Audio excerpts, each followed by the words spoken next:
That's what I want to get into because honestly, great first episode, Wes. Yeah, actually, you know what we should say before we get too deep into it? We had to cut 10 minutes into the first episode because I was full-blown interview mode. And they're like, West, stop interviewing Sophie. Like, this is a red carpet interview. Like, you're a freak. And, but then as soon as we had that, and I had to get out of, like, work mode, just because, like, when a microphone's in my face, I feel like I'd do that. But we got in a groove. No, we definitely got the groove. And it sounds like I think everyone should know this is our first time podcasting ever. It's not like we practiced that. Our first episode, that was like our first take. So I think we did pretty good. Like we ruffled some feathers. I think actually what I said about Caitlin ruffled a lot of feathers, but a lot of people agree too. Like I know I'm not dumb. I know I'm right. I think so. That might be one of my biggest takeaways is, I mean, obviously I'm just so used to, I guess it's like pop culture trolls and people with opinions and like all the like reality accounts and stuff like that. The WNBA fan base is like very active. Like, I mean, I knew that, but I got to be on that side of it. You know what I mean?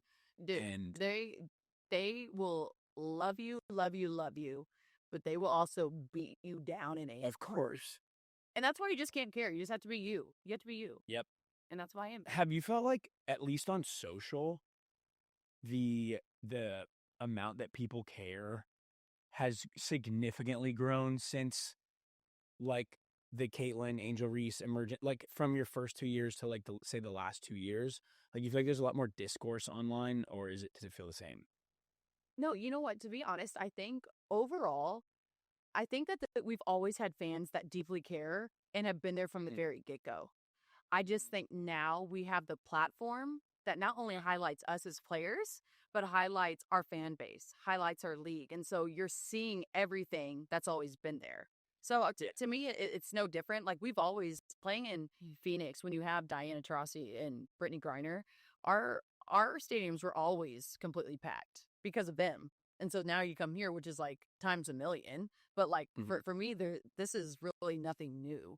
But I mean, I just was looking at the comments and just a zillion dudes arguing about if Caitlin Clark's the face of the league or who it. That felt like refreshing. I guess I was curious if that type of, and I don't even think it's toxic because to me, when it's sports, it's good. Like it's good for the sport.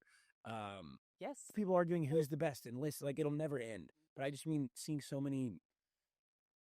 Like obviously, I know that everyone's cared about WNBA for a long time, but seeing like that, just that toxic, like it's like toxic dudes on Twitter being like, it's Caitlin, it's Angel. Like that's got to be good, you know? But that's what I love so much about it though, is like, it's not just women going at it. It's like you have guys, right. You have elementary boys, you have high schoolers, college pros, people who are in their 80s, like all ages of men and women caring about it. And I think that is so much fun.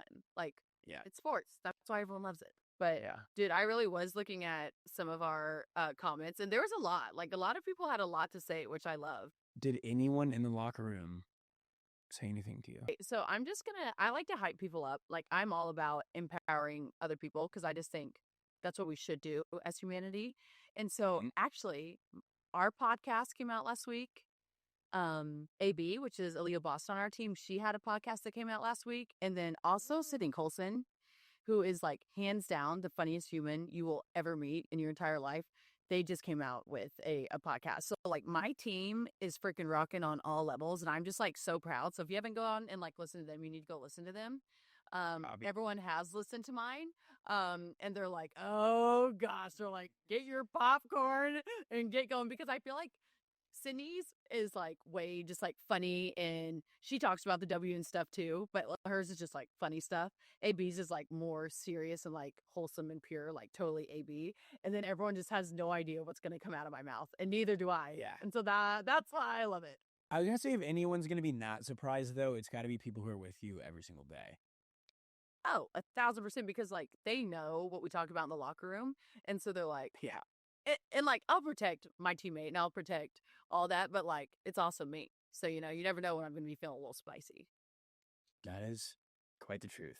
I want to hear about like, what did the reality TV world, what did Bravo, what did like people from Summer House have to Well, say about all y- this? you know that, I mean, this is like an unoriginal like comment that people say, but when people say my two worlds colliding or whatever, Literally, so I've heard that this, I got so many DMs about that. I just think of like my sports world and the reality TV world are so like just polar opposites to me that I never like feel the crossover as much as it actually exists. Someone DM'd me and they're like, "You need to get on Winter House." I didn't even know that was a thing. Is that a thing? Yeah, I've never done it. They did 2 or 3 seasons, like 2 or 3. Oh, because season would be over. Yeah, Mm, because Summer House I definitely can't do because the season. But they're like, "Get on Winter House," and I'm like, I don't even know what that is. so that was a show that they did where it was like they took people from like 3 or 4 people from other shows and then put them all in a house in like Colorado or like Vermont or something. And then they would do like what Summer House is, but they would film it all in, I'm pretty sure they filmed it all in like 3 weeks. Just like back to back to back days. Like it's nuts. Um and I'm sure you get like cabin fever and it becomes weird. But I would love to do a winter show cuz like my outfits would be fucking sweet and And you wouldn't sweat as much. that's what I'm saying. But if Like, I put you I've in the told them snow. I'm like if you guys ever get the itch to do that show again, do it in Bozeman, Montana, and we will burn city down. Yeah, but no, wait, I really do. I'm curious to know what like your Summer House like friends said about it. Were they like, "Oh gosh," or were they like, are they nervous for you? Are they not knowing what like you're gonna say and stuff? Because I want to know this stuff because I know like I'm not kidding. Everyone in my locker room, they're like, "Oh God, like what is she gonna say next?" They definitely don't know how probably how unfiltered you are. There's a guy named Carl on our show who's like I probably the literally know biggest. everyone. Okay, Wes, I watched. so none of I these literally watched the show nicely. because of you. Yeah. So Carl is like a sports guy. Carl knows what's going on. He knows everything about you. And he was like, "Oh, she's like been super hot like the last few weeks. Like she's blowing up. Like that fight was crazy, whatever." So he was super hype and like giving me a lot of love. But and then like Jesse kind of knew just because you met Jesse actually. Dude, but Wait, that's when I forgot about this. I met him knowing that he was going to be on the next season of Summer House. Yes. And I So also right. didn't know that he was into toes. I didn't know either. Uh, everyone's like, everyone's either a toe person or they're not a toe person according to like society. I think we should allow a middle ground for toe people. No. Speaking of, oh my god, I want to name drop so bad. But speaking of toes, how was your But dinner? How was your dinner? my dinner. Were you just with our friend? You sent me a picture. Oh my gosh. I did not know what you were just saying. No, He's no, it wasn't. he's like one of my first friends who I knew liked feet. Yeah. The craziest thing I heard, it was like if girls come over to like his apartment or whatever, everyone has to like keep their socks on because if toes are out, like he gets hot and bothered. So like socks stay on. That's not a thing, is it? Please don't. No, it is. That. No, there are real toe. Have you ever been DM'd for toes? I've been DM'd for toes.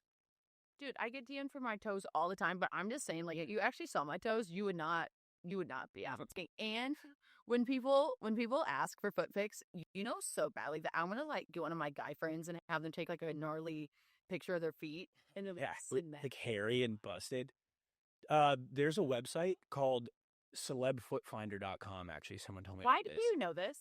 because I think it was Carl was telling me that like everyone who has like from like a D-list celebrity up, there's a website where people put your feet on there and the people can subscribe and like and like look at your feet if they pay money. You know, to each their. I forget the name. I could probably find it right now. But that shit's I'm gonna fucking weird. Keep that away from me. celeb That's foot weird. pictures. There's no way, dude. There's no way. Wiki feet, feet finder, feetify, and then there's just Pinterest. Celeb foot pictures website or like database. Yeah, This isn't right. you're Hey. for sure on there. Well, I got Show me something. That's what this podcast is named about. It's show me your feet. Show me your toes. Show me your toes. That is so gross. But actually, I forgot to tell you, we were talking about like our first week, what people had to say. Well, the WNBA fined me for No! You got fined for episode 1? Dude, they fined me $1,500. I'm like, what? I'm like, this is just the beginning. I was like, you're kidding. Oh, way. I'm glad that you saved that for this and didn't text me, because that's unreal.